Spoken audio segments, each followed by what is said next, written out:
Boa noite a todos.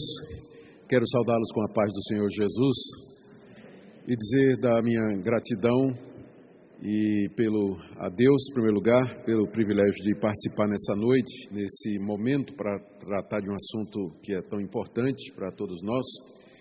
E agradecer ao pastor Sérgio a amizade de longos anos e também a confiança em entregar o seu rebanho para a minha ministração nessa noite. Muito obrigado, reverendo, pela confiança e pelo convite. Sejam, então, todos bem-vindos. Já foi dito que aí na tela tem um link onde vocês podem fazer as suas perguntas.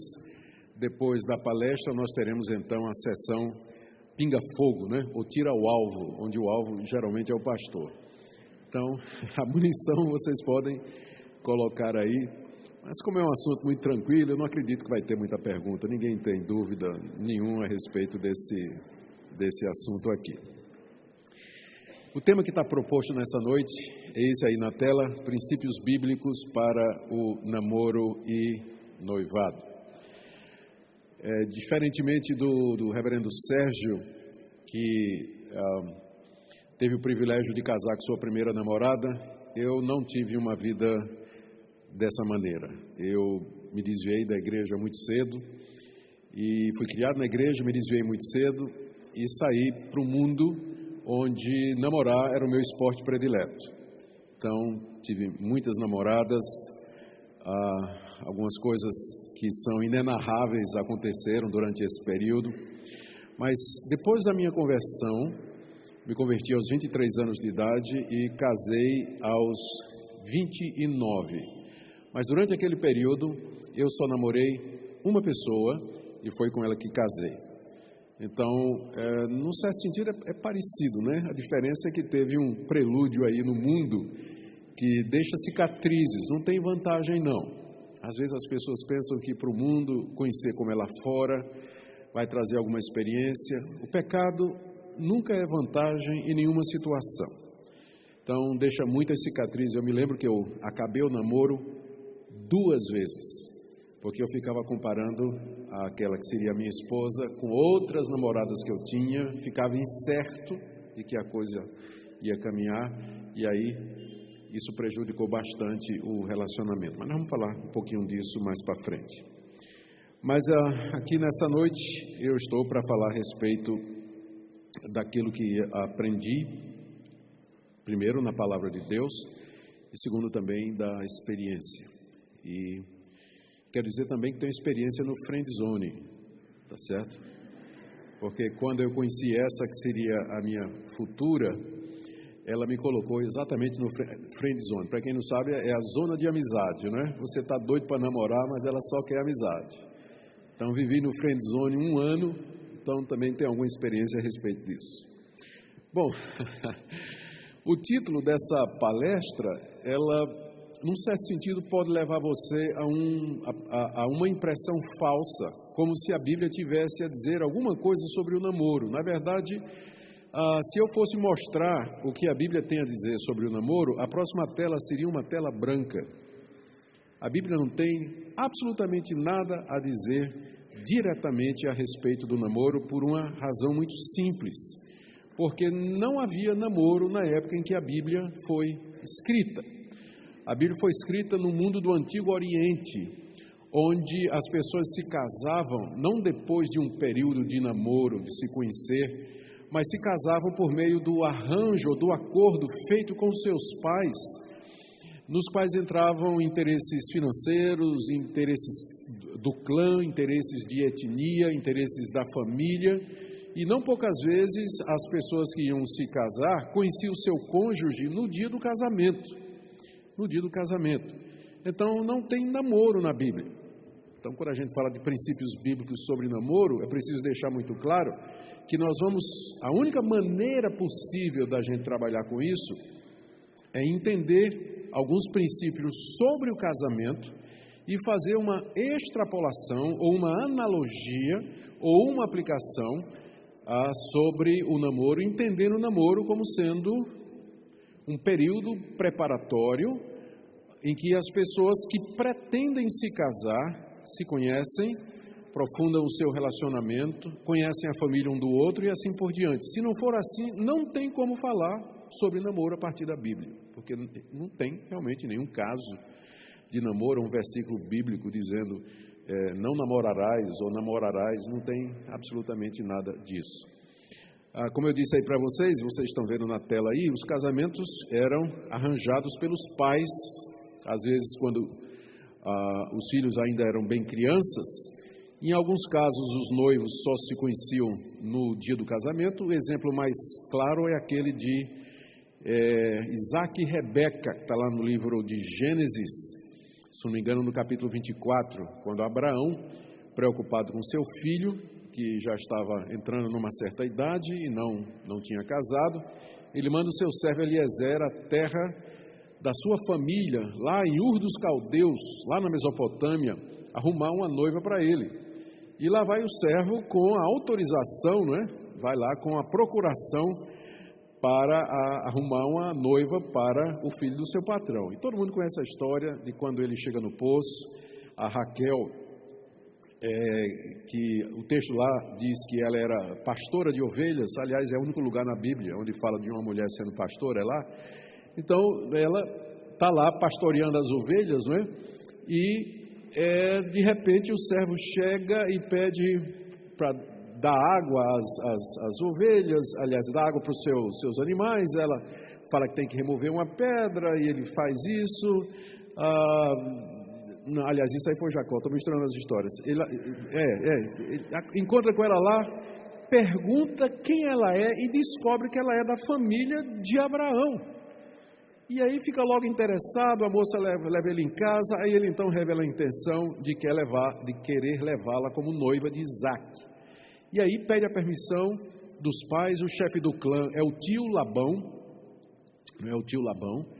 e fica um nome feio, mas não um tio assim, tio Labão, não dá certo isso, mas era o nome do rapaz, que autoriza então o casamento. Há uma troca de presentes, aliás, há uma entrega de presentes, símbolos de que foi pedida a anuência da moça. Você aceita aí com esse homem? Ou seja, todos os rituais que nós temos hoje em dia no casamento estão lá em Gênesis 24, no casamento por procuração de Isaac e Rebeca. Tanto é que quando ela volta com Eliezer para a casa de Abraão e desce do camelo, na hora que chega lá e vê Isaac, pergunta quem é, e o servo diz: isso aí é o teu marido.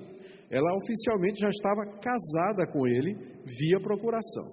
E aí diz lá o texto que Isaac a leva para a sua tenda e a toma como sua mulher, e faz ali a consumação do casamento. Então era mais ou menos assim que as coisas funcionavam na idade adulta, ou então quando isso era arranjado desde criança. Não tinha isso que nós temos hoje de jovens que se conhecem e resolvem namorar, se ver com frequência, sair juntos, ter alguma intimidade física, enfim, e tudo mais que todo mundo sabe.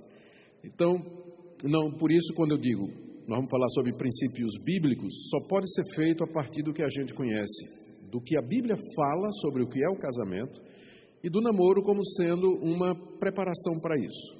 O namoro é uma criação da nossa sociedade ocidental moderna, e só dessa forma é que nós poderemos trazer alguma coisa que seja útil e de valia para aqueles que estão aqui e que são namorados, noivos ou querem namorar ou noivar. A segunda coisa que é importante dizer, já vamos deixar claro, já agora no início da palestra, que nós cremos que o namoro a ser levado à frente por dois jovens cristãos, existem limites. Se o paralelo é com o casamento, se o casamento é o modelo de onde a gente vai extrapolar as ideias, então já existem alguns limites que vão nortear o nosso estudo. E eu não vou gastar muito tempo nesses limites, tá certo? Porque eu vou tomá-los como sendo pressupostos que todo mundo já concorda com isso aqui. Então, aqui estão alguns deles. Primeiro, o namoro é heterossexual. Tá bom? Nos dias de hoje é importante dizer isso. É importante dizer isso por conta da influência da ideologia de gênero por conta do ativismo LGTBKWYZ, eu já não sei em que letra vai, que estão querendo fazer com que todo mundo pense que é normal 2 rapazes namorarem, 2 moças namorarem, terem relações e se casarem. Então, contrariamente a toda essa onda cultural que nós temos no nosso país e no mundo, e que vai crescendo cada vez mais através de Hollywood, através das novelas da Globo, através das canções dos artistas, através de manifestações, através das redes sociais, contra tudo e contra todos, nós ficamos com esse fundamento claro. O casamento na Bíblia, ele é heterossexual. E se nós vamos falar em princípios bíblicos do namoro, isso aqui é inegociável. Não tem isso de na igreja evangélica um rapaz começar a namorar com outro, né? Ou uma moça começar a namorar com outra. Eu sei que dentro do meio evangélico, na juventude, existem jovens que sentem atração por pessoas do mesmo sexo. Existem adolescentes que sentem atração por adolescentes do mesmo sexo. E se nós vamos tomar os princípios bíblicos com relação à sexualidade como modelo, nós diríamos que a opção é o celibato. Celibato como opção para aqueles que se sentem atraídos por pessoas do mesmo sexo. Fazendo a distinção entre tentação e pecado. Ser tentado não é necessariamente pecado. Pecado é quando você cai na tentação. Uma pessoa pode ser um crente verdadeiro e sentir esse tipo de coisa. Da mesma forma que um homem crente, casado, ele pode se sentir atraído por uma mulher que não é a dele. Então, da mesma forma que um heterossexual luta contra a tentação do adultério, aquela pessoa que tem essa inclinação à homoafetividade, ela também pode lutar contra isso. E só é pecado se cair, se concordar, se fantasiar, se aceitar e colocar em prática esse tipo de coisa. Uma alternativa que tem sido observada ao longo da história da igreja é exatamente o celibato, ou ficar solteiro. E isso aqui já pressupõe que casamento não é necessariamente uma situação para todos. Paulo fala do casamento em 1 Coríntios capítulo 7 como sendo um dom. Então, alguns têm o dom de ficar solteiro, ou condições de ficar solteiro. Lembrando que é ficar solteiro e puro. Ficar solteiro é fácil. Ficar solteiro e puro, aí já é outra conversa. Mas o ideal bíblico de celibato é a pureza sexual de pessoas que não são casadas e que, pelo poder do Espírito Santo, dominam suas paixões, os seus desejos e vivem uma vida pura e santa diante de Deus. Então, não há essa opção de namoro homoafetivo ou homossexual dentro da igreja evangélica que quer se guiar pela palavra de Deus. Um outro pressuposto aqui, um outro limite, não é, que nós colocamos aqui, pensando também no casamento, é da pureza no namoro. Quando a gente fala de pureza no namoro, tem um tópico especificamente sobre isso. Nós queremos dizer que o namoro ele deve ser um relacionamento que não é necessariamente voltado para a intimidade sexual. Ele não é voltado para a intimidade sexual. Porque, biblicamente falando, a atividade sexual fora do casamento, ela é impureza. Tem uma palavra grega para isso, é a palavra porneia, nós vamos encontrá-la mais adiante. É uma palavra que tem equivalente em português, pornografia, pornográfico, é uma palavra grega que se refere a todo tipo de relação sexual fora dos limites do casamento, traduzida às vezes como adultério, impureza, fornicação. Existem palavras gregas específicas para isso, mas porneia aparece em vários contextos do Novo Testamento indicando exatamente isso. Então, não pode ter porneia no namoro, biblicamente falando. Ou seja, há de se manter a pureza. E aqui, lembrando do que diz lá em 1 Coríntios, capítulo 7, no verso 4, eu vou ver se...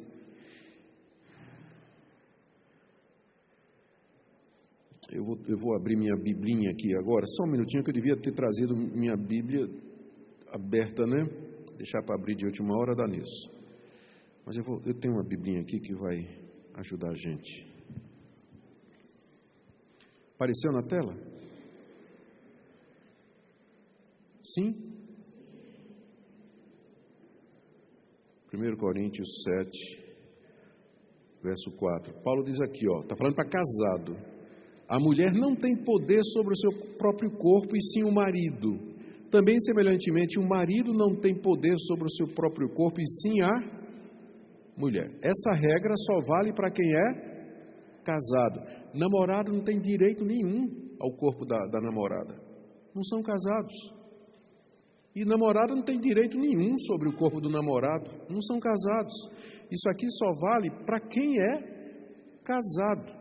Para quem é casado. Então, enquanto namorados, você pode simplesmente, moça cristã, dizer para o seu namorado: meu corpo, minhas regras. Né? Meu corpo, minhas regras. Enquanto você é solteiro e está namorando, você pode dizer isso. Depois que casar, não. Depois que casar, seu corpo pertence ao seu marido e vice-versa. Mas enquanto solteiro, o limite que você vai colocar é esse: meu corpo e minhas regras. É proibido tocar. Sendo que tem coisas, tem lugares que você não pode mexer. Deixar claro desde o princípio, por conta da porneia. Tá? Por conta da porneia. Outra coisa aqui que nós, lembra do slide anterior? Vamos deixar claro os limites. Namoro heterossexual, celibato é opção para aqueles que se sentem atraídos por pessoas do mesmo sexo, pureza no casamento, meu corpo, minhas regras, e o alvo. Já que não existe na Bíblia essa instituição, namoro, o que nós colocaríamos como alvo para dois jovens cristãos que desejam e planejam casar-se?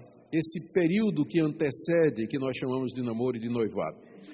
O alvo é, primeiro, conhecer o outro, conhecer a pessoa, especialmente os defeitos. Especialmente os defeitos. Porque alguns só aparecem depois de casado. Eu vi uma história uma vez, muito engraçada, que o homem descobriu que a mulher era gaga no dia do casamento. Porque durante o namoro, não é? Era só beijo, não dava tempo para ela falar. Aí quando casou, você aceita, por outro lado, né? Então, namoro é para você gastar tempo conhecendo a pessoa, conhecendo o que é que ela gosta, como é que ela reage, se ela aceita crítica, o que é que ela pensa a respeito de assuntos importantes. Por exemplo, pode parecer que não, mas de vez em quando eu recebo uma consulta, alguém dizendo assim: pastor, eu sou da Assembleia de Deus, mas estou namorando uma menina calvinista reformada. Isso vai dar certo? E se a gente casar, a gente vai para que igreja? E quando tiver filho, vai criar como? Vai ser arminiano ou vai ser calvinista? Então, no namoro, você tem que conhecer. É o período em que você vai discutir e tratar de todas essas questões, porque, queira ou não, isso dá confusão no namoro. Então, é um tempo para conhecer o outro, um tempo para crescer juntos espiritualmente, porque namoro é um desafio muito grande. Casamentos longos e duradouros, como do reverendo Sérgio, eu também tenho, graças a Deus, casado há mais de 35 anos, eles são cada vez mais raros hoje em dia. Eu me lembro quando eu era chanceler da Universidade Mackenzie, lá em São Paulo, estava conversando uma vez com uma aluna, e estava conversando com um professor, aliás, e ele chegou para mim e disse: pastor, eu estou aqui sem palavras. O que foi? Disse: eu acabo de sair da sala de aula e encontrei uma das minhas alunas, né? E encontrei uma das minhas alunas que começou a conversar comigo e, de repente, ela perguntou se eu era casado. Eu disse que eu era casado há 40 anos com a mesma mulher. Aí ela olhou para mim com os olhos arregalados e disse: e você já contou isso ao seu psiquiatra? Não é? Parece coisa de doido, 40 anos com a mesma mulher. É coisa de gabinete hoje em dia. Coisa de gabinete de psicólogo e psiquiatra, porque cada vez mais raro o número de divórcio entre evangélicos, hoje em dia, proporcionalmente igual ao número de divórcios entre não evangélicos. Então, isso em grande parte é porque as pessoas se casaram sem estar preparadas. E já que vai ter namoro, então é um período que pode ser aproveitado para o crescimento espiritual. Conhecer princípios bíblicos de relacionamento, de perdão, de comunicação, de sexualidade e assim por diante. Também para desenvolver amizade. Vou dizer uma coisa para vocês, sexo representa 1% da vida de casado. 1% da vida de casado. Por mais ativo que você seja, é 1%, 2% da vida de casado. O resto do tempo é amizade, é intimidade, é cumplicidade. Porque se não tiver isso, você pode ter uma vida sexual maravilhosa, mas seu casamento vai por água abaixo. Então, o namoro é um período bom para você fazer amizade. Porque às vezes acontece que o melhor amigo da pessoa não é o namorado, mas outra pessoa em quem ela confia, em quem vai contar as coisas, inclusive as coisas do namoro, não é? Mas seu melhor amigo e sua melhor amiga deveria ser a pessoa com quem você está planejando se casar. Desenvolver isso durante esse período. E estabelecer relacionamentos com a família. Esse é um alvo, porque quando você casa, você não casa com aquela pessoa não, você casa com a família dela.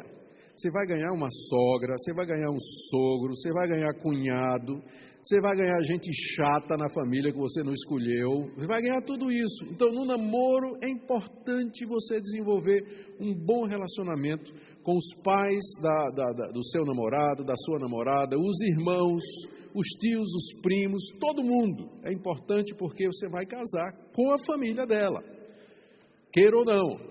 Você vai casar com a família dela. Você pode até dizer assim, eu caso e a gente vai morar em qualquer lugar. Mas ela vai sempre estar em contato com mamãe, que sempre vai dizendo, esse cabra aí que você casou, né, não presta. E por aí vai, não é? E vai começar as intrigas, então você tem que fazer amizade, especialmente com a sogra, né? Fazer amizade, conhecer, já deixar tudo claro. Namoro, então, ele pode ser usado por isso. Isso aqui são o que nós chamaríamos de os limites. E mais adiante tem um ponto extremamente importante aqui, que ele vai chegar mais adiante, que eu nem coloquei, porque talvez devia ter colocado já aqui no início, é que está claro que é evidente que um cristão ele procura um outro cristão para namorar.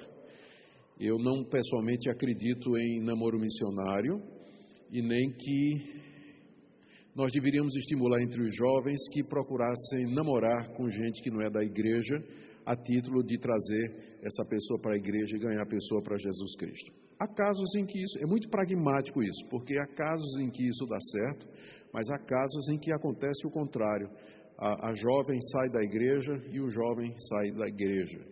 E se chega a casar, a situação fica muito complicada também, sofre bastante. Eu vou falar um pouquinho sobre isso mais adiante. Tá bem? Então, essas são algumas das preliminares que eu gostaria de deixar claro aqui a respeito do que nós vamos falar. Existem várias áreas que geralmente dão problemas no casamento, muitas. Dão problema no casamento e, é claro, dão problema no namoro. Então, eu elegi as 5 delas. Primeiro, na área de comunicação. Segundo, contato físico. Terceiro, amor e paixão. 4, relacionamento com família.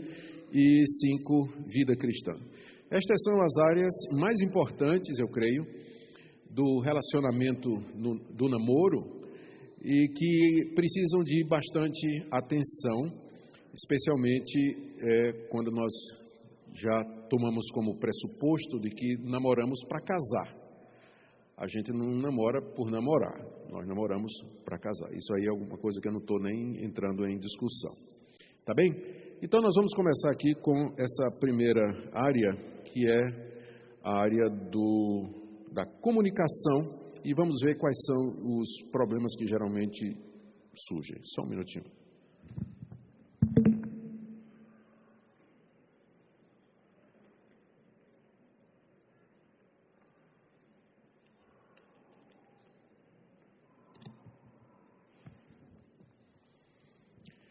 O que que dá problema no casamento e, então, por analogia, vai dar no namoro na área de comunicação? Primeiro, o fato de que algumas pessoas simplesmente não sabem ouvir. Não sabem. Simplesmente parar e ouvir o outro, deixar o outro se expressar, tentar entender o que é que a outra pessoa está querendo comunicar. Tem pessoas que não têm essa habilidade de ouvir, não gostam de ouvir, não têm interesse em ouvir o que o outro tem a dizer, E o resultado é que isso se cria ruído na comunicação, mal entendidos e uma frustração muito grande no outro lado, que deseja se expressar, deseja ser entendido, deseja se relacionar, mas encontra uma pessoa que não tem a capacidade de ouvir. Então, se o seu namorado, a sua namorada, não tem essa capacidade de ouvir, não pense que quando casar melhora, quando casar piora. Quando casar piora. Então, a pessoa simplesmente não sabe ouvir. Por quê? Porque ela fala demais, primeiro. Ela fala demais. Tem pessoas que gostam de falar muito, mas muito mesmo. Que são, às vezes, altamente irritantes, inclusive. Né? Altamente irritantes, porque é uma matraca. Fala o tempo todo. A gente diz que quando nasceu tomou chá de chocalho, né? A mãe deu chá de chocalho para ela. Chocalho, aquele blém, blém, blém na vaca. Não sabe não? Fica, pois é. Então, a pessoa fala o tempo todo. E o que é pior é que fala de si. Né? Fica falando a respeito dela, dele, do que está sentindo, dos seus planos, de quão maravilhoso ele é, quão inteligente ele é, dos seus projetos, dos seus sonhos, das suas realizações, e ele e ela não tem a habilidade de simplesmente ouvir o que a outra pessoa tem para dizer. Então, isso causa frustração, mal-entendidos, áreas que não foram esclarecidas e vai dar problema. Dá briga, dá controvérsia, dá no casamento, dá no namoro e vai dar no casamento, se você tem isso aí. E aí do outro lado você tem um namorado silencioso ou a namorada silenciosa. Aquela pessoa que é um túmulo, né? Não fala, não expressa, você não sabe o que ela está pensando. Você não sabe o que ela está sentindo. Você não ganha um feedback. Fala pouco, quando não fala, ou quando fala, fala pouco, e costuma dizer, tem pessoas que são realmente retraídas, não é? Que elas têm alguma dificuldade de expressão. Mas então você tem que se preparar para o fenômeno do marido silencioso, que eu digo para você, como pastor há 40 anos e tendo atendido dezenas e dezenas de casos de problema no casamento, a maior queixa das mulheres casadas é essa: meu marido não fala. Quando ele está com raiva, ele se tranca. Ele entra na caverna dele, senta em frente à televisão, ou simplesmente senta lá no sofá, pega um livro, pega lá o telefone celular, fica mexendo nas redes sociais, e eu chorando, eu querendo falar, expressar a dor do meu coração, ele não dá uma palavra. É a maneira dele me castigar, é ficar 3 dias sem dizer uma palavra. Não são poucas as mulheres que se reclamam disso, do marido silencioso. E a pergunta é, mas ele não era um namorado silencioso, irmã? Você não tinha percebido isso no namoro? Que é assim que ele reagia quando ele ficava com raiva? Que tem gente que quando fica com raiva estoura, né? Mas esse tipo, ele mata com silêncio, porque ele sabe que não tem nada pior para a mulher do que o silêncio do marido. Não tem nada pior. Então, tem namorado que é assim. Então, minha irmã, e tem o contrário também, né? É mais raro da namorada silenciosa, é mais raro isso. Não sei porquê. Eu não sei porquê. Tem estatísticas na Universidade de Yale que provam a respeito disso aí, né? Mas existe esse silêncio, né, que traz o problema de comunicação. Ou então, quando as pessoas vão falar, elas falam da maneira errada. Falam com ira, rispidez e grossura. Tem pessoas que por conta da educação em casa, jovens que por conta da educação em casa, problema de educação, mau exemplo dos pais, problema de comunicação com os pais, não sabem manter um diálogo tenso sobre um assunto difícil, em que o outro lado pensa diferente, sem elevar o tom de voz, já começa a elevar o tom de voz, né? Já começa a ficar vermelho, né? E aí já começa a fazer ataque pessoal, né? Ficar na defensiva e tudo mais. Esse é um dos problemas mais sérios na área de comunicação também. Pessoas que não conseguem se expressar com tranquilidade, com calma, com clareza, com elegância e com educação. Já parte para a ignorância. Você não presta para nada. Você não está me ouvindo. Você não ouviu não o que eu falei? e por aí vai. Esse é um dos problemas mais comuns também. E, por fim, ainda dentro dessa área, tem não gastar tempo conhecendo o outro, mas usar o tempo junto para intimidades físicas. Eu já mencionei isso aqui.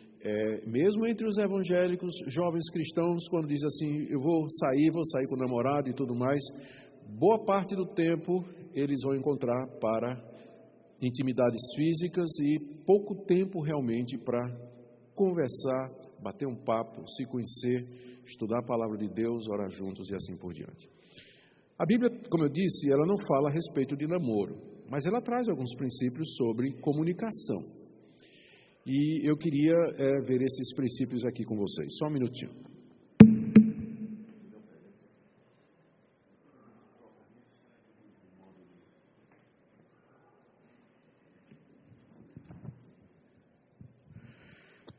Bom, aqui estão alguns princípios de comunicação que são muito bons para o casamento e, por extensão, eles são extraordinários para o namoro e o noivado.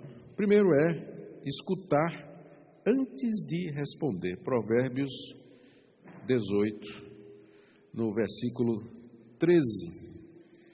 Responder antes de ouvir é estultícia e vergonha. Responder antes de ouvir é tolice e vergonha. Você fica envergonhado depois. Você, era isso então? Sim, se você tivesse escutado antes de você falar, você então não teria de passar vergonha depois. Então, o tolo, ele passa vergonha, exatamente porque ele fala antes de ouvir. Então, regra número 1 na comunicação, ouça, como está escrito lá na carta de Tiago, capítulo 1, todo homem seja pronto para ouvir, tardio para falar e tardio para se irar, porque a ira do homem não produz a justiça de Deus. Segunda coisa, moderar a língua e pensar antes de falar. Não é verdade que as pessoas que dizem tudo que vem à cabeça, essas são pessoas mais felizes. Olha o que é que a Bíblia diz. No muito falar não falta transgressão, mas o que modera os lábios é prudente. No muito falar não falta transgressão. Ou seja, as chances de você transgredir, elas aumentam na mesma proporção em que você fala. Quanto mais você fala, maiores são as chances de você dizer besteira, de você dizer uma coisa errada, de você contar uma mentira, você exagerar um fato, você ser irônico, você falar mal de outros, você blasfemar contra Deus, você fazer uma crítica injusta, você fazer uma ofensa pessoal, você largar um palavrão. Então, quanto maior o número de palavras, maior a chance de que entre elas existam palavras pelas quais você vai dar conta no dia do juízo diante de Deus. Portanto, o princípio bíblico é moderar os lábios, ou seja, pensa antes de abrir a boca. Pensa antes de abrir a boca, porque quem fala sem pensar vai transgredir, vai acabar trazendo complicação, problemas e causar confusão no casamento e também no namoro. Uma outra coisa é saber o tempo e a maneira de dizer as coisas. Isso é um princípio básico da comunicação. Eclesiastes capítulo 8, no verso 5, o sábio Salomão disse assim: quem guarda o mandamento não experimenta nenhum mal, e o coração do sábio conhece o tempo e o modo. Então, para tudo tem o seu tempo e tem o seu modo. Tempo, embora uma coisa seja verdadeira, dizer na hora errada dá uma confusão. Eu e minha esposa, nós combinamos uma coisa. Nós não temos nenhuma conversa mais crítica antes de dormir. Quando a gente deita para dormir, então a gente vai conversar amenidades. Vamos falar sobre as coisas do dia, um livro que ela está lendo, um sermão que eu estou preparando, mas nós não fazemos isso. Antes de dormir, a gente não discute. Sabe por quê? Porque se a gente pega uma briga antes de dormir, os dois vão ficar sem dormir, passar uma noite acordado, né? E na minha idade eu não tolero mais isso, nem a dela também. Então a noite de sono para nós é preciosa. Então a gente já aprendeu com o tempo que tem certos assuntos que a melhor coisa é, o dia amanheceu, vamos tomar café juntos, estamos descansados, porque quando a gente está cansado a gente fica irritado. Então, sabedoria é discernir o momento de falar, conhecer a outra pessoa e dizer o seguinte: se eu falar agora, ela vai dar um pulo, ela vai ficar na defensiva. Então tem que esperar o momento, né, certo para você falar. É sabedoria para dizer isso. O tolo, ele vai dizendo, a mulher já vai chegando em casa, né, a esposa chegando em casa cansada, e o cara já vai soltando os cachorros em cima dela, um monte de coisa lá. Não vai dar certo isso aí. Também no namoro é importante isso, né? Você tem que ver o tempo da pessoa, o momento, e saber qual é a hora para falar isso. E não só a hora, Salomão diz aqui que o coração do sábio conhece também o modo, a maneira de dizer. Tem muitas maneiras de dizer a mesma coisa, e nem todas elas estão certas. Nem todas elas estão certas. E você, sendo sábio, você vai escolher qual o melhor modo de dizer a coisa. De preferência não ofensivo, não agressivo, não provocante, não insinuando e não com ironia, mas com humildade, com clareza, com simplicidade diante de Deus para você dizer as coisas. O coração do sábio conhece o tempo e o modo. Sempre diga a verdade, mas diga na hora certa e da maneira certa, porque às vezes você está certo, mas você perdeu a discussão. Você perdeu a discussão pela maneira como você falou.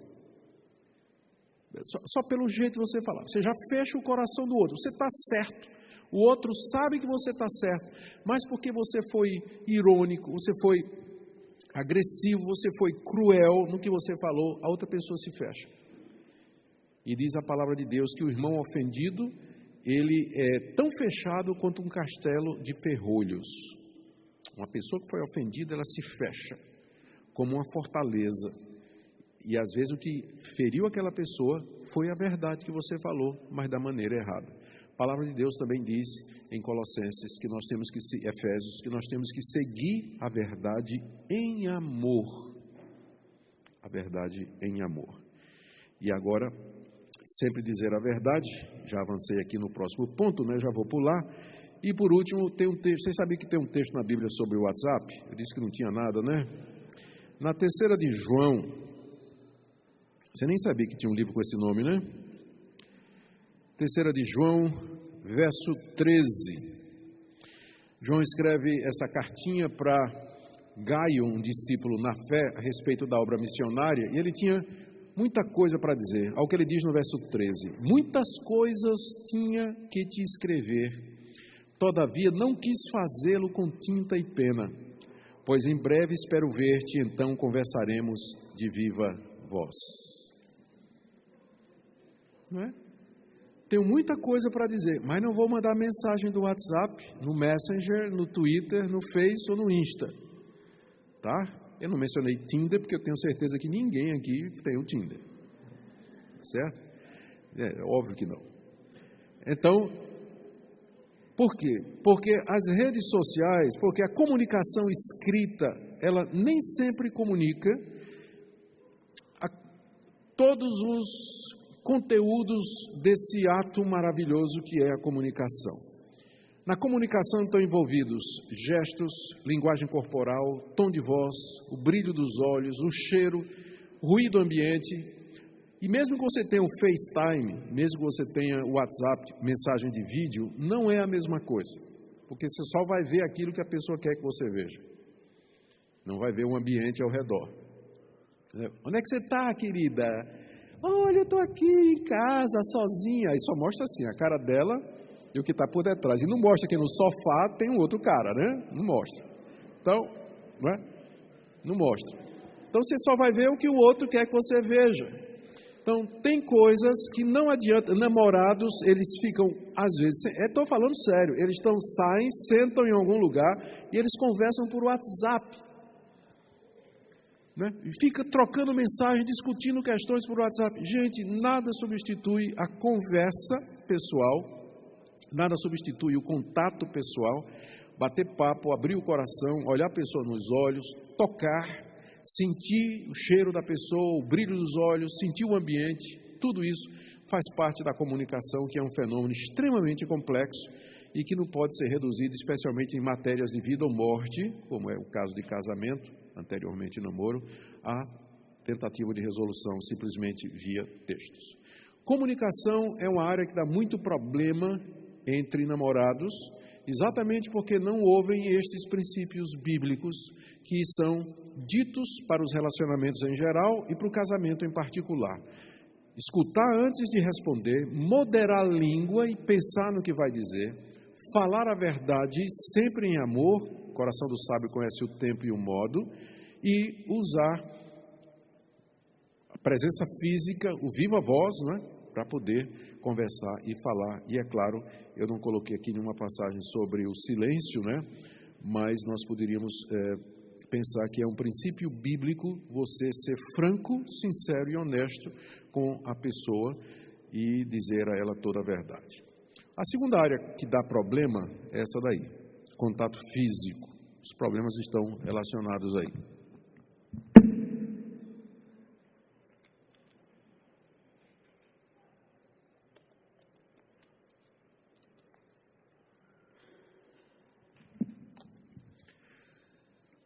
Contato físico. Quais são os problemas aqui? Ou qual é a problematização dessa área aqui? A gente fala de problema na hora que os limites da pureza sexual são extrapolados. Eu sei que aqui a pergunta que você vai fazer, está fazendo, é: mas quais são os limites, pastor? Geralmente quem pergunta qual é o limite, não é para ficar longe, não, é para andar em cima. Cima, né? Pastor, qual é o limite? Beijo na boca, pode? De língua, pode? Né? Aí começa a fazer esse tipo de pergunta. Por que quer saber o limite? Exatamente para andar ali em cima. Né? Quando, na verdade, você deveria saber os limites para se manter a uma distância razoável da cerca de arame farpado. Né? Manter-se a uma distância razoável. Eu diria que o limite é esse. A intimidade sexual, ela é o prelúdio das relações sexuais. Na hora que você acaricia, na hora que você troca carícias, quando você explora as zonas erógenas, esse é o nome que se dá, geralmente aquelas áreas da nossa anatomia, que quando tocadas, elas reagem, provocando o desejo sexual, e o corpo entende que as relações sexuais estão chegando e se prepara para isso, né? No homem tem certas reações e na mulher também tem determinadas reações. E aí você corta, né, porque não vai ter relações, se são apenas namorados, não é? Mas passaram do limite quando, nas carícias, os corpos de vocês ficaram preparados para as relações sexuais. E não me peçam para descrever os detalhes, não é? Não preciso descrever os detalhes, você sabe o que é que eu estou dizendo. Então o limite é esse. O limite é esse. Por isso, exatamente pela dificuldade em andar no limite, é que alguns casais, alguns jovens cristãos, eles optam pelo que eles chamam de corte. Ou seja, é um namoro onde não tem contato físico. Não tem contato físico nenhum. Onde eles se encontram para estudar a Bíblia, para conversar, para se conhecer, para conhecer a família e tudo mais. Pessoalmente, eu acho que isso é uma opção. Já que no Antigo Testamento na Bíblia não tem namoro não é obrigado no sentido moderno. Então, se um rapaz e uma moça cristãos resolvem que eles vão se conhecer sem jamais tocar nas zonas erógenas, não é? No máximo segurar na mão, alguma coisa assim, eles podem perfeitamente fazer isso. Eu não vejo em que isso vai prejudicar o casamento. Esse negócio de test drive é besteira, né? Isso é desculpa. Geralmente quem sai perdendo nisso é a moça, né? Então o problema é exatamente o despertamento desses desejos e a preparação do corpo para a relação sexual. Então o limite é exatamente aí. E o problema é que, como não é satisfeito, tem a intimidade sexual, que é o prelúdio do ato, o ato não existe porque não são casados, e aí então vai acabar em masturbação. E você pergunta: pastor, qual é o problema com isso? Tem algum versículo na Bíblia contra a masturbação? Eu disse: não tem nenhuma passagem na Bíblia falando sobre isso, até porque a Bíblia ela é muito modesta quando ela trata de determinadas coisas, determinadas atitudes. Mas a Bíblia traz princípios, como por exemplo, todo aquele que olhar para uma mulher com intenção impura, no seu coração já adulterou com ela. E ninguém se masturba pensando nas cataratas do Niágara, não é verdade? Então há impureza. Há impureza envolvida, há pensamentos impuros envolvidos, há um uso errado, impróprio, né, inadequado, não vamos nem dizer errado, inadequado dos órgãos sexuais e tudo mais. Então tudo isso é o resultado do abuso passar aquela cerca, aquele limite que às vezes você quer colocar o mais longe possível, quer dizer, o mais extenso possível exatamente para se aproveitar disso aí. Boa parte dos problemas também, e atenção, é namoro demorado demais. O cabra enrola a moça 6, 7, 10 anos. Não me peça para acreditar que não houve nada em 10 anos de namoro. Ele quer casar quando ele tiver o padrão econômico financeiro dos pais. Só quando ele tiver na idade dos pais é que ele vai ter esse padrão. Quando eu casei, eu tinha uma Honda 125. Eu fui morar na garagem do meu sogro. E fui construindo minha vida a partir dali. Para isso que família existe. Por isso que eu digo, no namoro, conheça a família. Porque depois de casar, que você precisar de ajuda, a sogra vai dizer, não. Nós precisamos de ajuda. Então, hoje em dia, o pessoal demora casamento porque ele quer se formar, ele quer fazer mestrado, quer comprar um carro, quer comprar um apartamento e ser funcionário público e ter um emprego garantido, estabilidade financeira. Aí o cara já está já vem namorando há 10 anos. Vocês acham que não aconteceu nada durante esses 10 anos? Não, gente. A palavra de Deus diz que a esperança... Aí sim, antes de ligar o texto está no próximo slide. E o resultado é que cai em relação sexual. O que é que a Bíblia fala a respeito disso? Aqui voltamos àquela palavrinha que nós dissemos no início. A palavra que a Bíblia usa para se referir a todo tipo de atividade sexual fora do casamento é a palavra porneia, que dependendo do contexto ela é traduzida como fornicação, que é a relação sexual entre duas pessoas solteiras, prostituição, que é uma relação sexual entre pessoas não casadas e o motivo é dinheiro, a condição é dinheiro, adultério, que é a relação sexual entre pessoas que não são casadas entre si, um é casado, o outro, mas não é com a pessoa, não é? Então, adultério. Ou a palavra porneia é simplesmente traduzida como impureza sexual, como aquela que acontece somente na mente, nos desejos e no coração. Então, a palavra bíblica-chave para isso é a palavra porneia.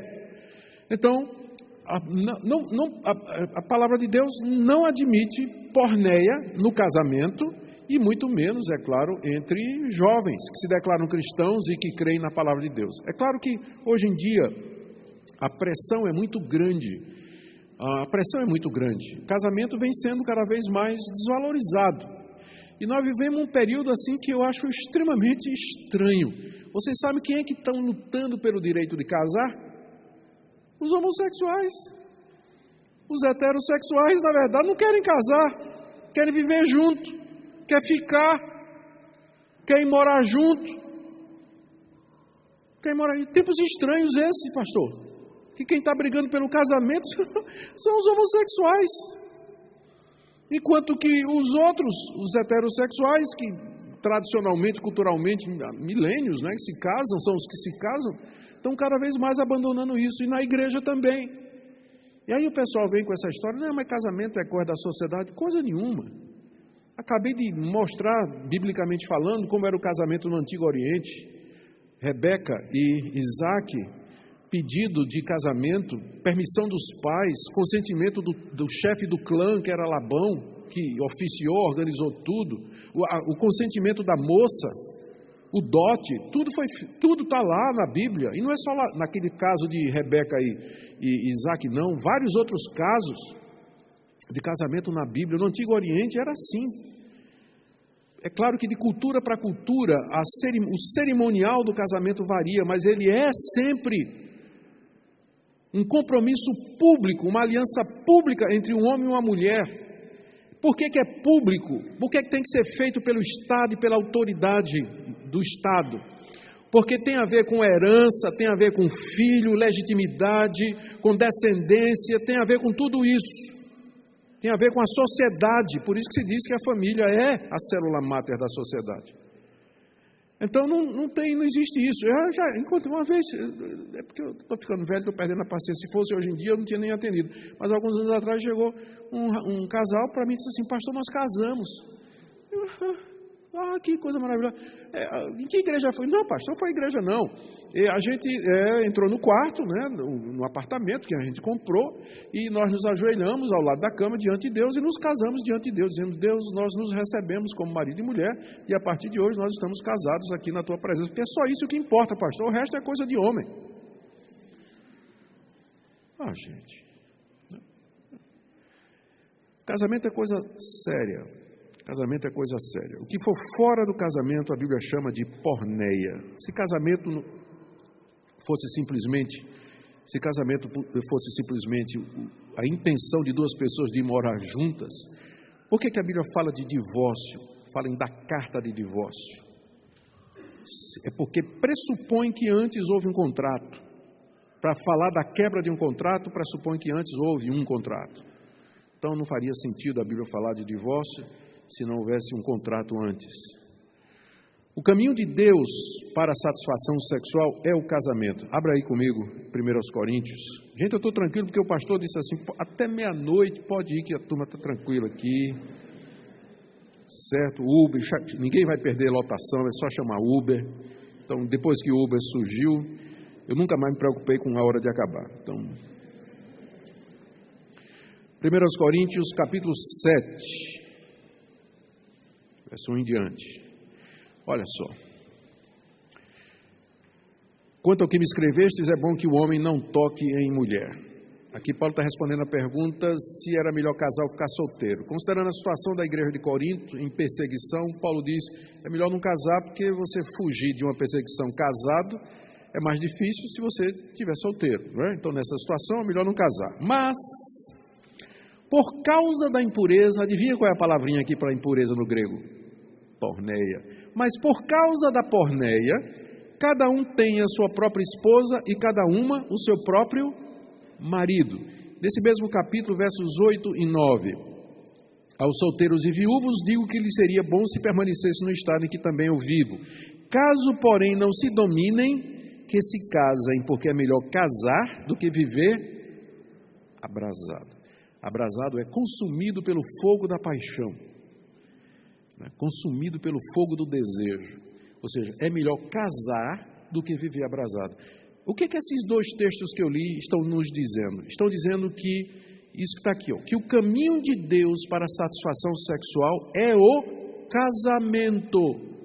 Não é ficar, não é masturbar, não é sair, não é ficar transando com um com o outro, mas casar. Esse é o caminho de Deus para a satisfação sexual. E nesse ponto, a Bíblia nos ensina a não defraudar os irmãos. Vamos ver lá? Defraudar não é tirar fralda, mas é a linguagem que é usada aqui na nossa Bíblia. 1 Tessalonicenses, capítulo 4, verso 4. Que cada um de vós saiba possuir o próprio corpo em santificação e honra, não como o desejo de lascívia, como os gentios que não conhecem a Deus. E que nessa matéria ninguém ofenda nem defraude a seu irmão, porque o Senhor, contra todas essas coisas, como antes testificamos claramente, é o vingador. Porque Deus não nos chamou para a porneia, e sim para a santificação. O que é defraudar? Defraudar é você tirar o direito de alguém. Quando você, no namoro, vocês começam a ter intimidades físicas, o corpo se prepara para a relação sexual que não vai acontecer. Então, há uma privação, há uma defraudação da satisfação que você gerou. Você gerou uma expectativa, você criou um desejo que você não vai poder satisfazer porque você não está casado. Chama-se defraudação. E é uma das coisas da porneia também, como Paulo está dizendo aqui no texto que nós acabamos de ler. Aqui nós temos que aprender a respeitar e honrar o outro. O texto está em Romanos capítulo 12, verso 10, é um texto geral. E aqui, moça, eu vou lhe dizer, se o rapaz de fato respeita você, ele vai respeitar seu corpo e suas regras.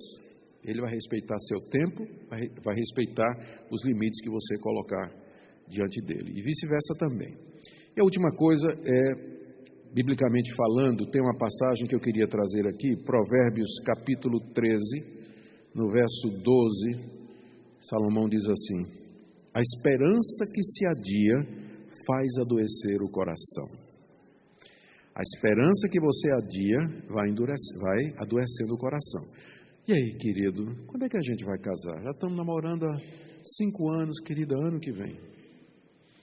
Aí ano que vem, querido, não, tranquilo, estou comprando aquele carro, quando comprar, ano que vem. Né? E assim vai adiando a esperança e o coração vai ficando doente. Vai ficando doente, vai ficando doente. Esperança que se adia adoece o coração. Se você não está disposto a casar, não namore. Se você não está disposto a casar, não namore. Não namore. Namoro não é brincadeira. Como eu disse, não tem nada na Bíblia sobre isso, então a gente só pode entender como sendo o relacionamento de 2 pessoas que pretendem casar. Pretendem casar. Não faz sentido falar em namoro se não tiver casamento em vista. Não faz sentido. Por isso, pensa bem. Às vezes os critérios econômicos que as pessoas colocam são irreais. Vamos para a terceira área, que é a área que eu coloquei aí de amor, não é? Há uma confusão de atração física com amor. A Bíblia tem várias palavras, aliás, a língua grega tem várias palavras para amar. Na Bíblia tem 3 que aparecem. A campeã, sem dúvida, é o verbo agapau, que é traduzido como amar, filéu, que é traduzido como amar, e o adjetivo estorguê, que significa amor, que eu não coloquei aqui. E tem uma palavra muito comum na literatura grega, que é traduzida por amor, que é a palavra eros. Essa palavra eros não aparece na Bíblia, mas é uma palavra grega para amor. As 2 primeiras, agapau e filéu, elas se confundem, elas são praticamente sinônimas. Agapau é a palavra que a Bíblia usa para descrever o amor de Deus por nós e o amor entre marido e mulher.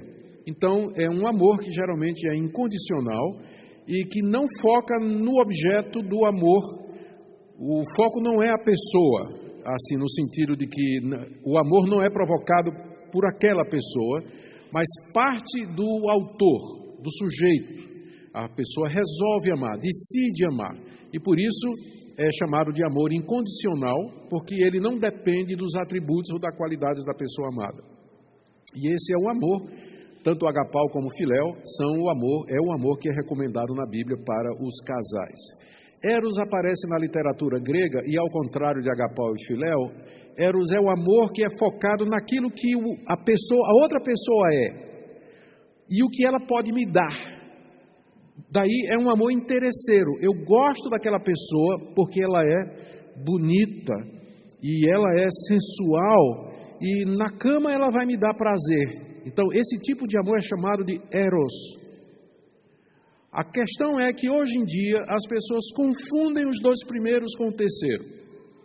Acham que porque estão enfatuadas, né, estão inchadas de uma paixão por um rapaz ou por uma moça, se sentem atraídos, eles dizem assim: estou loucamente cheio de amor por aquela pessoa. Quando o amor, biblicamente falando, não é isso. Então as pessoas confundem paixão erótica, eros, com amor verdadeiro. E vão casar sem saber essa diferença. O problema é que eros, uma vez que ele está baseado no que a pessoa é, né, o que você sente por a pessoa é baseado naquilo que a pessoa é. Quando o tempo passa, aquela mulher belíssima, Miss Brasil, com quem você casou, o tempo vai passando e a gravidade puxa tudo para baixo, no homem e na mulher, né? Então, com os anos, ela já não é mais aquela belezura, né? Já não é mais aquela mulher tão atraente, e aí o eros vai sumindo, porque eros tem a ver com o que a outra pessoa é. Enquanto que agapau, ou agape, que é o adjetivo, não é? O substantivo, o amor, ele não se baseia naquilo que a outra pessoa é, mas na decisão que você tomou de que você vai viver para fazer aquela pessoa feliz. Ela pode ficar velha, ela pode ficar doente, ela pode perder a sua beleza, mas o seu amor por ela não muda. Agora, adivinhe qual dos amores aqui é o que sustenta o casamento? Não é Eros, mas são os dois primeiros. O filéu, ele pode ser traduzido como, o filéu tem equivalente em português, por exemplo, filantropia. Um filantropo é uma pessoa que é amiga dos homens. O philos é amigo, a palavra philos significa amigo no grego. Então é também sacrificial, mas ele tem mais a ver com, enquanto que agapau enfoca mais sacrifício, filéu, ele enfoca mais a amizade, né, mais o relacionamento propriamente dito. Então, aí o que acontece? No namoro, a mocinha diz, eu amo, né, aquele rapaz. Não ama, ela está enfatuada, não está com aquele rapaz, está atraída sexualmente por ele, ou o rapaz está louco pela moça. Esses crimes passionais que acontecem, já ouviram falar disso? Crimes de amor. Não é crime de agapau, é crime de eros. Esses crimes passionais aí que o cara desesperado porque a namorada acabou com ele, pega um revólver, dá um tiro nela e dá um tiro na cabeça. Acontece direto isso aí, não é? Marido que mata a mulher e depois se mata. E diz que é crime, o nome já está dizendo passional. É isso mesmo, porque o que sentia um pelo outro era paixão, mas não era amor. Porque o amor não faz mal ao próximo. Então é um erro muito comum nos namorados, não é? Eles não distinguem esse tipo de coisa. E o resultado é que quando o namoro acaba, vou me suicidar, que tristeza, a vida não presta para nada, estou deprimido. Vai lá para o Facebook, né, derramar as lágrimas lá, né, fazer lá no perfil, dizer um monte de coisa, aí bota luto, tal, lá, tudo. O que a Bíblia ensina? Amor, surpresa, amor é alguma coisa que você aprende. Diferente de eros, que é uma coisa que você tem ou não por aquela pessoa, amor é uma coisa que você aprende. Só para dizer, o melhor de todos os mundos é que quando você case, né, que no casamento você tem a agapau, que você tem a ágape, você tem a filia, que é a amizade, e eros também. Né? Aí é o casamento perfeito quando você tem todos três. Quando você tem todos três, aí é o ideal. Mas o amor é alguma coisa que se aprende no casamento. Lá em Tito, capítulo 2, versos de 3 a 5, Paulo dá uma orientação aqui ao seu jovem pupilo sobre o que é que ele deveria ensinar às mulheres idosas da igreja de Creta, onde Tito estava, para dar uma arrumada lá na igreja. Ele diz assim, Tito 2, a partir do verso 3, quanto às mulheres idosas, semelhantemente, que sejam sérias em seu proceder, não caluniadoras, não escravizadas a muito vinho, sejam mestras do bem, vê só, a fim de instruírem as jovens recém-casadas a amarem a seus maridos e seus filhos. A palavra para amar aqui é filia, é o verbo filéu. Não é HP, mas é filéu, como eu disse, às vezes eles são sinônimos. Mas as mulheres mais velhas, elas podem ensinar as mais novas a serem amigas, a amar os seus maridos e, veja só, e também os filhos. A gente bota a mão na cabeça assim e diz assim, mas a mãe já não ama o filho por natureza? Não, tem que aprender a amar o filho. Porque o amor natural, se ele não for guiado pela palavra de Deus, ele pode descambar em protecionismo, ele pode descambar em fechar os olhos, estragar a educação da criança. Às vezes amar é você. Lembrando daquele provérbio, daquela propaganda que eu amei, foi a melhor propaganda que eu vi nos últimos anos, sandália havaiana, 80 anos ajudando sua mãe a criar você. Maravilha. Lembra daquela propaganda? Que maravilha. Eu comprei um par de sandália havaiana naquele dia, só porque gostei daquela propaganda. Mas já era tarde, meus filhos já tinham tudo crescido. Então, amor é uma coisa que você aprende. Quando casal chega para mim dizendo assim, pastor, vamos separar. Eu digo, por quê? Porque o amor acabou. Eu digo, ótimo. Acabou, na verdade, esse tipo de sentimento que vocês tinham aí, porque agora está na hora de vocês aprenderem o amor bíblico. É bom que ele tenha acabado mesmo. Agora vamos botar coisa verdadeira. Vamos agora partir para aprender o que é amar. aprender o que é amar. As mulheres mais velhas, elas ensinem as mais novas a amar o marido. Como é que se ama o marido? Tem que aprender. A marido é bicho ruim, então a mulher tem que aprender como é que ama. E tem que aprender a amar os filhos também. Então o amor bíblico, ele se aprende. Agora, presta atenção no que eu vou dizer. Por que eu estou dizendo tudo isso? Porque a ordem de amar é dada para quem é casado. Efésios 5:25. Maridos, amai a vossa esposa. Então, o que é que isso significa? Que um namorado não pode exigir da sua namorada: você tem que me amar. Entendeu? Porque amor, ele é para o casamento. A ordem de amar é para quem é casado. Isso significa que você não pode tratar a sua namorada ou seu namorado como se fosse seu cônjuge. Não é. O corpo não lhe pertence, ela não tem obrigação nenhuma de lhe amar, porque esse tipo de amor só se aprende no casamento. Não tem como exigir antes. Não tem como exigir antes. Namorados não podem amar como pessoas casadas amam, porque lhes falta a base legal, contratual. Falta o compromisso, o juramento feito diante de Deus, dizendo assim: eu vou te amar na doença, na dor, na alegria, na tristeza, na riqueza e na pobreza, em todas as circunstâncias. Namorados não dizem isso um para o outro. Portanto, não tem base para você chegar ou vocês construírem um relacionamento como se casados fossem. Por isso que eu digo, não tem, uma vez que a Bíblia não prevê o namoro, a gente não pode brincar de casamento no namoro. Não é isso. Casamento é um período em que você vai conhecer aquela pessoa com quem você pretende casar e quem você vai amar depois que você jurar diante de Deus e da igreja e do mundo que você vai fazer isso até que a morte os separe. Até que a morte os separe. Somente depois de casar, lembra disso, olha, aqui é importante, é que o jovem deixa pai e mãe. Às vezes o namorado chega para a namorada e diz assim: escolha entre teu pai e tua mãe e a mim. Se a menina é crente, a escolha é óbvia. Porque ela só deixa pai e mãe quando casa, não é verdade? Enquanto ela está na casa do pai, a prioridade dela, a autoridade maior na vida dela é o pai e a mãe.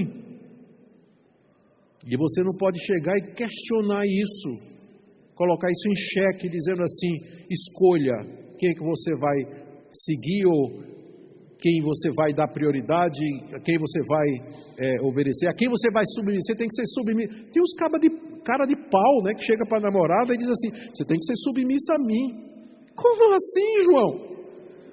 Submissa por quê? Eu não sou tua mulher, não casei contigo, sou submissa aos meus pais, como a Bíblia diz. Então, o princípio bíblico é esse aí: o deixa pai e mãe é só depois do casamento. Até lá, você não pode chegar e exigir do seu namorado coisas que pertencem apenas ao mundo de casados. Caminhando já para o fim, esse é o penúltimo. O que dá problema também é o relacionamento com as famílias envolvidas. Desaprovação dos pais. Por que acontece esse problema? Porque não pediu a papai antes, não é? Só chega em casa assim dizendo: papai, quero te apresentar meu namorado. Aí o pai, né, dependendo do pai, vai fazer aquela cara de paisagem, vai olhar assim, não vai dar certo, começa errado.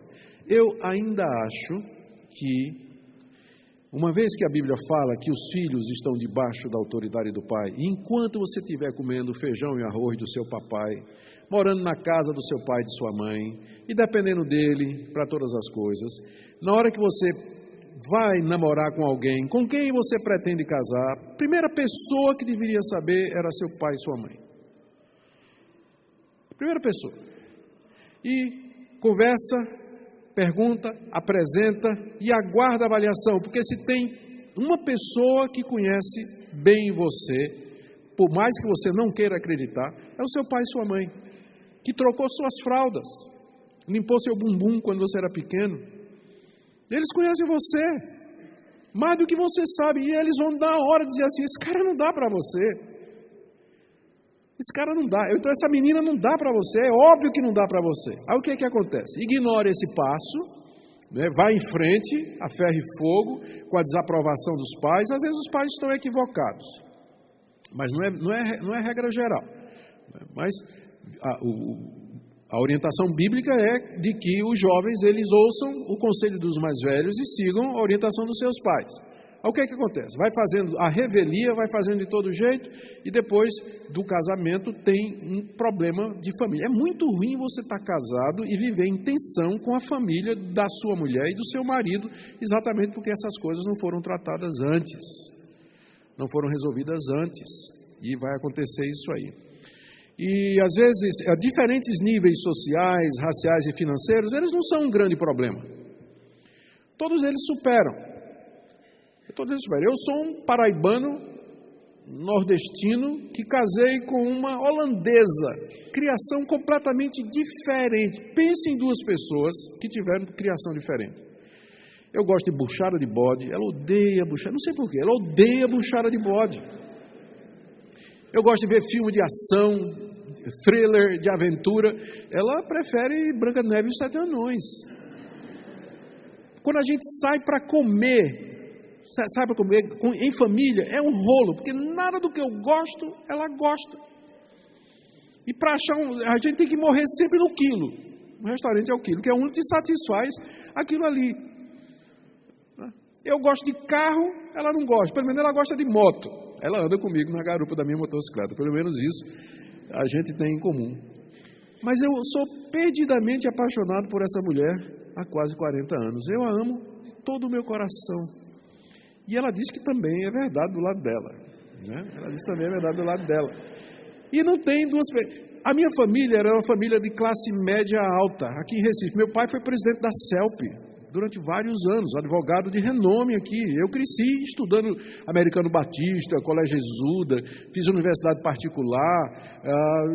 Eu cresci assim. Ela é filha de missionário que tinha 8 filhos. Eu me lembro da primeira vez que eu fui comer na casa dela, que era sanduíche de pão com queijo e geleia. O primeiro sanduíche era pão, geleia e queijo. Se você fosse comer um segundo, você tinha que escolher entre geleia e queijo, e o terceiro era só manteiga. Na casa do reverendo Francisco Leonardo. Era isso. Então, isso não faz diferença.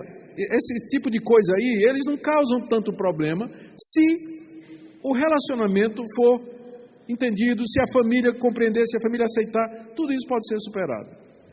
Os princípios bíblicos aqui, é preciso ouvir as orientações do Pai. Efésios capítulo 6, de 1 a 3, que diz assim: filhos, sede submissos a vossos pais no Senhor, porque isso é justo. Por que é justo? Porque eles são mais velhos, porque geraram você e porque sustentam você.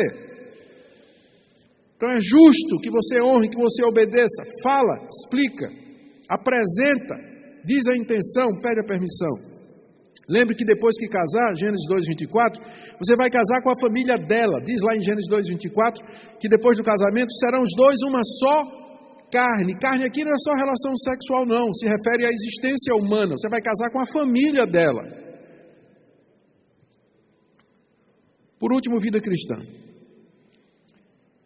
Não desenvolvem juntos caráter e disciplina bíblica, e o namoro de alguma forma acaba influenciando negativamente a vida espiritual. Conheci jovens ativos na igreja, firmes no ministério, arrumaram o namoro na igreja, e aí as coisas começaram a dar errado.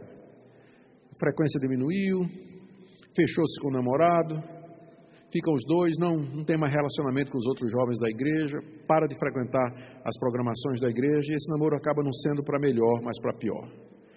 Vive em crise, vive brigando, desanimado, cheio de... Então, às vezes, o casamento, o namoro, ele, em vez de levantar e abençoar, na verdade, ele acaba sendo uma pedra de tropeço na vida de um jovem cristão que, enquanto não estava namorando, fervoroso, alegre, feliz, comprometido com Cristo.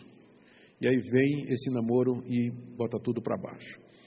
O problema aqui é que eles deixam primeiro de orar juntos. Lá na 1 de Pedro, capítulo 3, verso 7, Pedro diz assim, que o marido tem que tratar a esposa da maneira correta, para que não se interrompam as suas orações.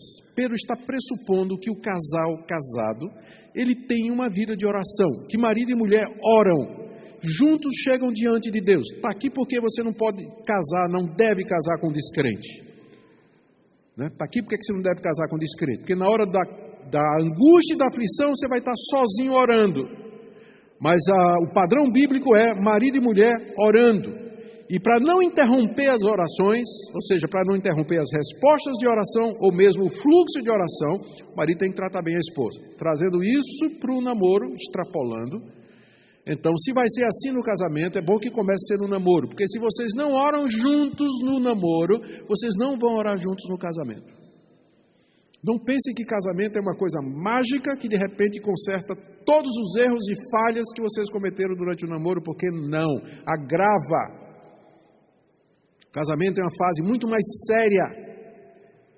E o que estava errado no namoro vai continuar errado no casamento. Efésios 5, 25 a 28, Paulo fala sobre o edificar uns aos outros e ajudar uns aos outros no crescimento e participar juntos da vida da igreja, a mesma coisa, Efésios 5, 18 a 21. Então, estes são 5 áreas que geralmente dão problemas na área do casamento, e nós vimos aqui na área do namoro, nós vimos então, recapitulando, que embora a Bíblia não fale diretamente sobre esse assunto, mas ela traz princípios que podem ser aplicados na área da comunicação, da pureza sexual, contato físico, a diferença entre amor e paixão, relacionamento com a família e o crescimento na vida cristã. Eu quero terminar trazendo aqui alguns princípios para lidar com conflitos. Rapidinho. Ouvir, já falamos sobre isso. Como lidar com conflito? Conflito vai ter, sempre. Se você sonha com um namoro ideal, um casamento ideal, são 2 pecadores vivendo debaixo do mesmo teto. Vai ter briga e vai ter muita briga a vida toda.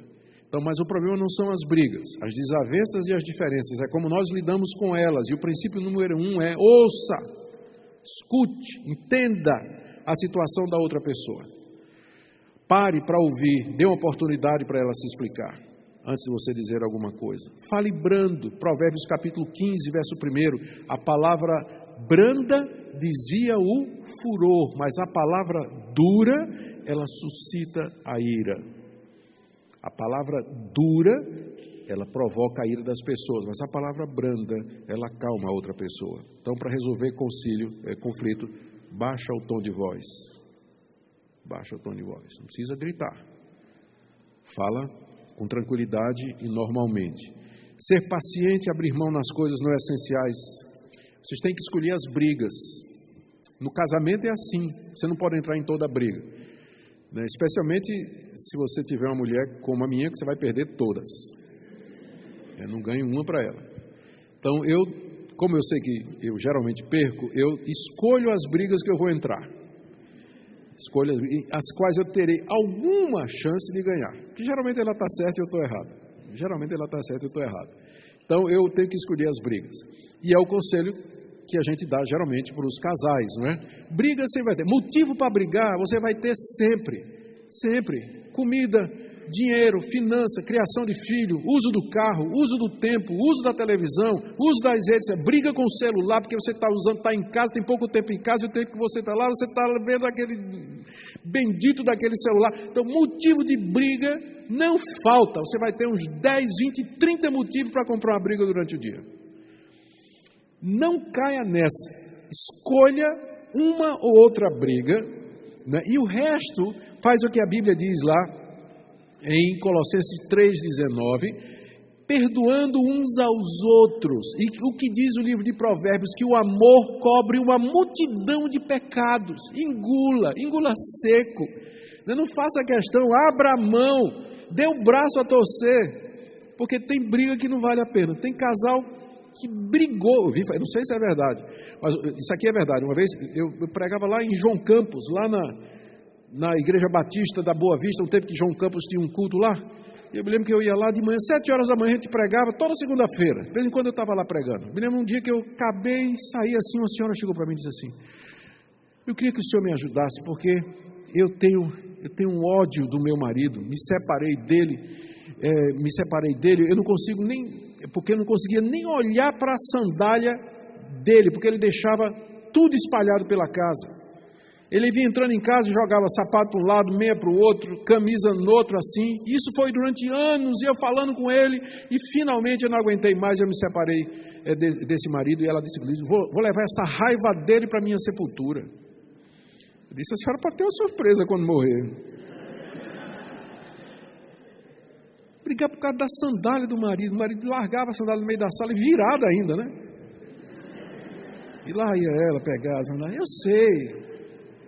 Mas tem coisa que você fala uma vez, fala duas, então faz parte do casamento.